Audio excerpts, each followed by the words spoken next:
तो जैसे कि लास्ट टाइम हमने बताया था, अपनी वीडियो भी बना रखी है इसके ऊपर। जैसे कि लास्ट टाइम हमने वीडियो बनाई थी कि रशिया ने बहुत ज़्यादा डीप जाकर अटैक किया है यूक्रेन के ऊपर। 400 ड्रोन और कम से कम 70 से 80 मिसाइल, बहुत ज़्यादा डीप जाकर अटैक किया है। इस बारे में जो समिट हुई थी लास्ट टाइम, अलास्का समिट जो हुई थी वो अमेरिका के बीच, रशिया के बीच में हुई थी। जब वो दोनों बोल चुके थे इसके ऊपर कि हम अभी पीस टॉक करने वाले हैं, और पीस टॉक के ऊपर कि हम किसी के ऊपर भी बम नहीं दागेंगे। बट फिर भी रशिया ने उसके ऊपर पीस टॉक ना सोचते हुए उसके ऊपर बम दाग दिए। पर इस चीज़ को कंसर्न लेके यूक्रेन अमेरिका के पास पहुंचा है कि भाई इसने बहुत ज़्यादा बम दाग दिए है मेरे ऊपर, भाई तुम किस तरह की पीस टॉक करवा रहे हो, तुम पीस टॉक करवाओ तो ठीक से करवाओ। अब पीस टॉक के ऊपर जब उसने रशिया ने ऑटोमेटिकली जवाब दे दिया, तो फिर यूक्रेन ने भी कहा कि हम भी चुप नहीं रहेंगे। जब इस चीज़ का कंसर्न हुआ, तो यूक्रेन ने साफ सीधे शब्दों में कह दिया कि हम इस चीज़ का बदला लेंगे और बहुत ज़्यादा डीप जाके लेंगे। और उसी चीज़ का रिवर्ट बैक करते हुए 24 तारीख को यूक्रेन का जो इंडिपेंडेंस डे है, वो बहुत इंडिपेंडेंस डे के कारण उसने कहा कि हम अपने देशवासियों को बहुत अच्छा हम बदला लेंगे, जिससे कि रशिया को एक तरफ से बहुत सबक मिलेगा। तो सबक जो मिलना चाहिए था वो इस टाइप से दिया गया यूक्रेन की तरफ से कि बहुत ज़्यादा डीप जाके अटैक किया, मॉस्को तक जाके अटैक किया है। और रशिया इस चीज़ से बहुत ज़्यादा थोड़ा उसने एक्साइटमेंट तो कुछ नहीं करी है। रशिया इस चीज़ को समझ नहीं पा रहा है कि यार ये इस तरीके से अटैक जो हुआ है, बट वो साइलेंट बैठा हुआ है। और मुझे पता है, और ये बात आपको भी पता है, कि रशिया जब एक बार शांत हो जाता है तो वो जब रिवर्ट बैक करता है ना, तो बहुत सीन का करता है। सच में बहुत ज़्यादा तेज़ी से रिवर्ट बैक मारता है, बहुत ज़्यादा यूक्रेन इस चीज़ को झेल नहीं पाएगा। और इस टाइम पे पीस टॉक जो हो रही थी, वो यूक्रेन ने रशिया ने तो पहले तोड़ी, फिर यूक्रेन ने तोड़ी। अब जब दोनों ने तोड़ रखी है तो फिर युद्ध दोनों में हो चुका है। अब इसी चीज़ में अमेरिका फिर वो बन के आ गया, भाई बीच का बिचौलिया। वो कहते हैं ना, बीच का बिचौलिया, भाई तू इधर है मैं इधर हूँ, मैं बीच का बिचौलिया हूँ। तो वो ये बोल रहा है कि जिसकी गलती होगी मैं उसको सजा दूंगा। अब जब सजा देने की बात आई, तो रशिया इस चीज़ में रशिया ने तो कुछ बोलना नहीं है, रशिया ने कुछ नहीं बोला। बट जो अमेरिका है वो बोल रहा है कि नहीं, जिसकी सजा है मैं उसको दूंगा। अब तुम रशिया को तो सजा दे ही चुकी हो ऑलरेडी। भाई तुमने सबसे ज़्यादा सैंक्शन देश कौन सा है? तुमने सबसे ज़्यादा सैंक्शन जो लगाए हैं वो रशिया के ऊपर लगाए हैं।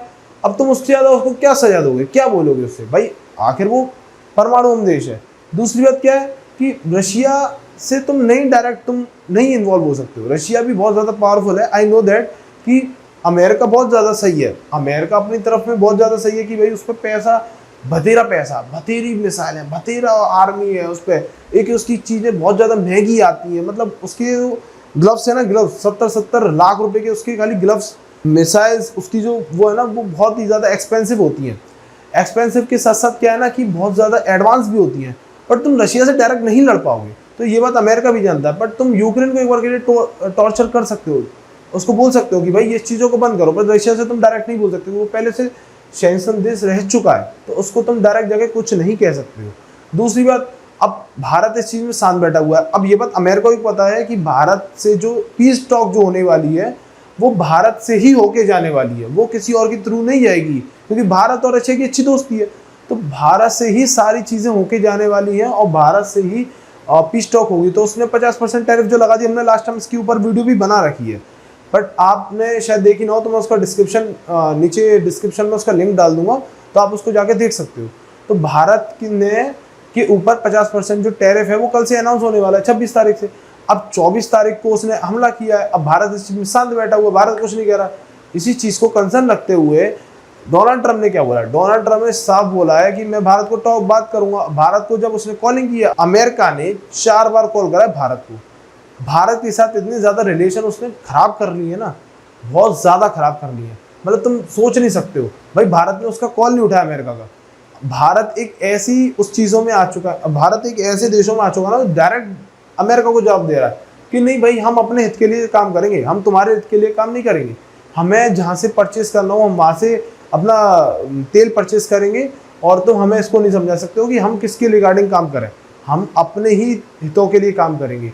अब अमेरिका इस चीज़ में भखलाया हुआ है कि भाई तुम हमारे हिसाब से क्यों नहीं काम कर रहे हो, तुम अपने हिसाब से क्यों काम कर रहे हो। पर सीधे सीधे भारत को भी इस चीज़ को समझना चाहिए कि भारत को अपने हितों के लिए ही काम करना चाहिए, चाहे वो अमेरिका हो चाहे वो कोई भी हो।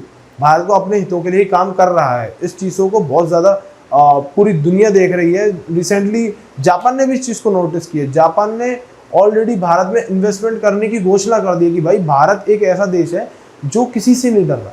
किसी से नहीं डरने का मतलब अमेरिका से भी नहीं ये बोल रहा है कि नहीं भाई तो ये लगाने टैरिफ तो लगा, तुम्हें लगाने तुम लगाओ, हमें इस चीज़ का कोई दुख नहीं है, हम अपने हिसाब से चीज़ों को सस्ती कर सकते हैं, पर तुम्हारे टैरिफों से हम नहीं डरने वाले।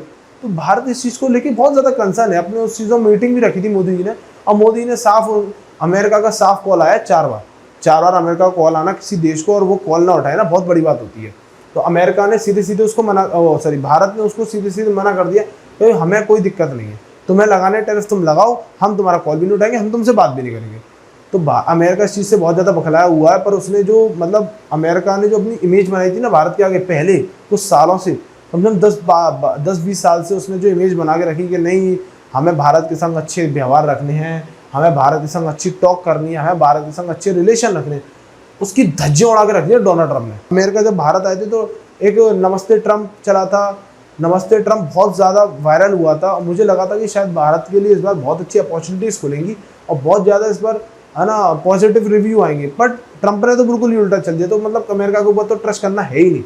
तो भारत भी इस चीज़ों को समझ चुका है और भारत ने भी इसी वजह से कॉल उठाए नहीं है ट्रंप के, और ट्रंप इस ज़्यादा बहुत ज़्यादा कंसर्न है इस बात को। जो न्यूज़ एजेंसी है वो भी ज़्यादा को कंसर्न कर रही है कि बहुत ज़्यादा भारत ने इस बार अच्छा वो चुना है और बहुत इन चीज़ों को लेके वो चल रहा है। रिसेंटली की न्यूज़ में आपको बताऊँ, हाँ भारत ने जैसे कि घोषणा की थी कि हम अपना 5th जनरेशन फाइटर जेट बनाएंगे और फाइटर जेट के लिए तो इंजन सबसे ज़्यादा इंपॉर्टेंट है। अब इंजन किसी ट्रस्टेबल पे तो उठा सकते हो, अभी कल को मान लो अमेरिका से तुमने उठा लिया, मैं मानता हूँ चलो आपने अमेरिका से उठा लिया भारत में, कल को उसने चिप डाली हो, उसने बंद कर दिया, फिर क्या कर लोगे तुम? कुछ नहीं कर सकते। मैं इसीलिए भारत ने इस चीज़ों को नोटिस करते हुए एक ऐसे देश के फ्रांस के साथ, फ्रांस एक ऐसा देश है जो कि भारत के लिए हमेशा स्टांस लेता है और हमेशा इमानुएल मैक्रोन की उनसे बात होती है और बहुत ज़्यादा अच्छी तरीके से उनके व्यवहार है। तो उनको जो स्टांस लेते हुए ना भारत ने उनके साथ ही सोचा कि हम इनके संग ही रिलेशन आगे बढ़ाएंगे और रिलेशनों के साथ साथ हम इनके संग 5th जनरेशन फाइटर जेट के लिए भी आगे बढ़ेंगे। तो मतलब भारत इस टाइम पे उन देशों के साथ है जो बहुत ज़्यादा उनके लिए प्रो इंडिया है, तो उन्हीं के साथ वो आगे बढ़ना चाहता है। जैसे कि अमेरिका ने इस टाइम बहुत ज़्यादा दिक्कतें खड़ी कर दी हैं हमारे लिए, भाई 50% टैरिफ लगा दिया, आगे और भी बढ़ा सकता है, कुछ पता थोड़ी है उसके लिए। तो इसी चीज़ को देखते हुए भारत मित्र राष्ट्रों से कह दिया है कि भाई इस तरीके से हमें आगे बढ़ना है। रशिया हमारे साथ ऑलरेडी है, फ्रांस हमारे साथ ऑलरेडी है, इजराइल हमारे साथ ऑलरेडी रहता है, अपन ने ऑलरेडी इन्वेस्टमेंट करने की, तो मतलब अपॉर्चुनिटीज बतेरी खुली हुई है। तो इस चीज़ को बहुत लेते हुए कंसर्न अच्छा है भारत के लिए और मुझे लगता है कि भारत आगे जाके और ज़्यादा तरक्की करेगा। और कोई भी न्यूज़ अपडेट आती है तो मैं आपको तुरंत इस चैनल पे दूंगा। इस चैनल को लाइक शेयर एंड सब्सक्राइब करिएगा जिससे कि हम इस चैनल पे आपको लेटेस्ट न्यूज़ अपडेट देते रहें और आप अपडेट लेते रहें।